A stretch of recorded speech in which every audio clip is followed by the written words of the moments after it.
So today we're going to work on yoga and how yoga can help us deal with tragedy. So this is being recorded the day after the bombing at the Boston Marathon.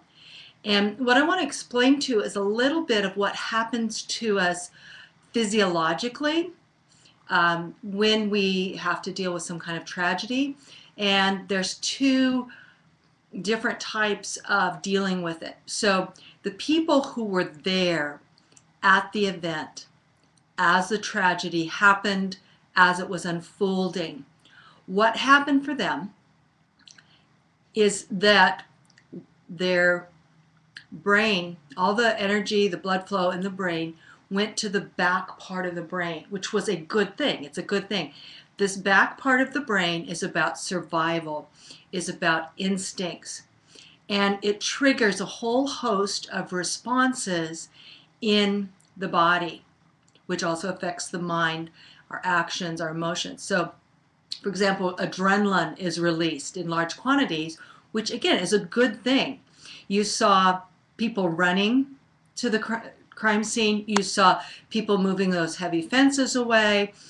People needed to be able to move and be into action. They needed to instinctually act and not stop and think, what am I going to need to do? The policemen responded. They had their guns out because at that point they didn't know if the perpetrator was still amongst them and might be trying to do something else. So everybody's instinctual activities were activated, and that was a good thing. The people who were not directly hurt by it, but one of the things I want you to really focus on is how many fabulous, wonderful, good people there are in the world. So it was maybe one, we don't know, or small group of people that were the perpetrators of the tragedy, but there were hundreds, there's thousands, there's really millions of people who are pouring in support for the people involved in this tragedy. So focus on the huge numbers of people who are heroes or heroines yesterday. And back to what we're working on today and trying to understand is that stress response for not only people who are directly affected, but that stress response was an essential ingredient in those first responders, whether they were official first responders or people who just happened to be on the scene and just went in there and helped. No second thoughts about it. And then there were also those people who continued to help after the day. There's many reports of people offering money for cab rides, offering their homes, opening up their homes for people to stay in, on and on, just all kinds of things that people have done and are continuing to do to help support everybody in this situation. So that's a healthy response to stress and to tragedy. Now, what happens to the rest of us? Like, I'm on the West Coast. I don't have any, immediate family members or anybody who's running in the event itself. Some of you may have, but all of us were affected on a deep emotional level when we hear about these things, and especially more so if you did know somebody or in that area, or who was running, or maybe you were trying to get a hold of them. So what happens to us is that exact same emotional stress response takes place. So that whole back part of the brain is activated.